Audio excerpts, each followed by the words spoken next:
এটা নৃশংস একটা হত্যাকাণ্ড হয়েছে। এটার নিন্দা জানানোর ভাষা আমাদের নেই।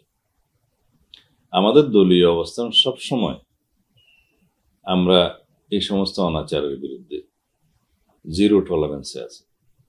আমাদের এই পর্যন্ত দলীয় শৃঙ্খলা ভঙ্গের কারণে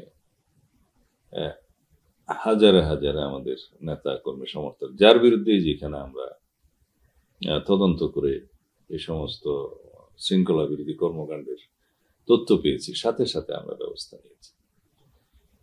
কিন্তু বিভিন্ন বিচ্ছিন্ন ঘটনারও দায় দায়িত্ব দলের উপরে চাপানোর একটা অপরাজনীতির আমরা দেখতে পাচ্ছি, এবং এটা আমার মনে হয় একটা নোংরা রাজনীতির চর্চা হতে পারে। যেখানে আমাদের দলের অবস্থান পরিষ্কার, সেই জায়গায় আমরা এই ঘটনার এত সিরিয়াস ব্যবস্থা নিয়েছি। আমরা এফআইআর এর কাগজটা হাতে পেয়েছি এবং আমাদের অঙ্গ সংগঠনের কয়েকজনের নাম ওখানে আছে। তাদেরকে আমরা জিজ্ঞেস করেছি যে কয়জনের সাংগঠনিক সম্পৃক্ততা আছে। 4-5 জন দেখা গেছে ছাত্রদল, যুবদল, স্বেচ্ছাসেবক দল। তাদেরকে আজীবনের জন্য বহিষ্কার করা হয়েছে সাথে সাথে।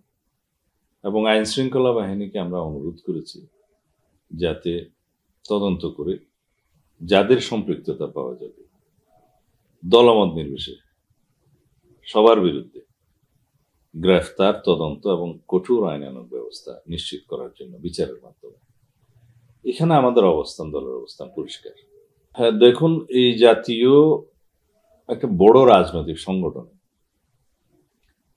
বিভিন্ন ওয়ার্ড পর্যায়ের হয়তো নিচের দিকের কিছু সদস্য বা পদবীধারী, তারা এই পট পরিবর্তনের সুযোগ নিয়ে বিভিন্ন রকম অনাচারে জড়িত হতে পারে।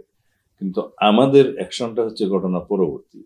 কিন্তু আপনার প্রশ্ন যদি আমি বুঝে থাকি, তাহলে ঘটনা পূর্ববর্তীতেও যেন আমরা এই স্ক্রুটিনিটা করি, তাহলে সুবিধা হয়। এই মেসেজটা আমরা অলরেডি দিয়ে দিয়েছি যে সব সংগঠনগুলোকে আমরা বলেছি যে তারা যেন একটা শুদ্ধি অভিযান পরিচালনা করে।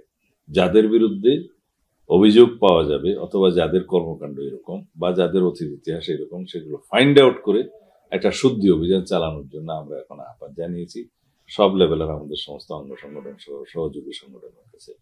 তাতে করে আমার মনে হচ্ছে যে ঘটনা পরবর্তী অ্যাকশন নেওয়ার চাইতে ঘটনার আগেই যদি আমরা প্রিকশনটা নিতে পারি জাতীয়, যাতে কোনো ঘটনা না ঘটে দেশের ব্যাপী, সেটা আমাদের জন্য মঙ্গলজনক, জাতির জন্য মঙ্গলজনক। আমরা এই মেসেজটা দিতে চাই, কোন রকমের অনাচার বাংলাদেশ জাতীয়তাবাদী দল সহ্য করবে না। যত বড় নেতাই হোক এবং যত ছোট নেতাই হোক, তার বিরুদ্ধে সাংগঠনিক ব্যবস্থা তো হবেই, এবং আমরা আইন শৃঙ্খলা রক্ষাকারী বাহিনীকে আমরা সহায়তা করব এগুলো ধরিয়ে দেওয়ার জন্য, আইনের হাতে তুলে দেওয়ার জন্য।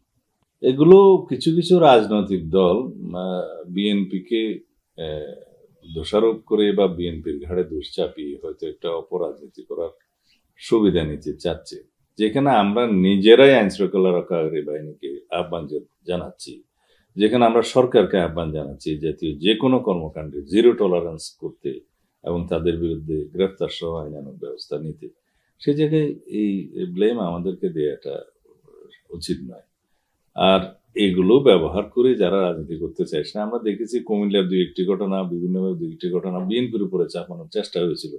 পরে তদন্তে দেখা গেল সেটা ঘটনা অন্যরকম, অথচ তদন্ত না করেই বিএনপির ঘাড়ে দোষ চাপানোর যে একটা অপসংস্কৃতি চালু হয়েছে কারো কারোর মধ্যে, কোনো কোনো দলের মধ্যে, সেটা অ্যাভয়েড করা উচিত।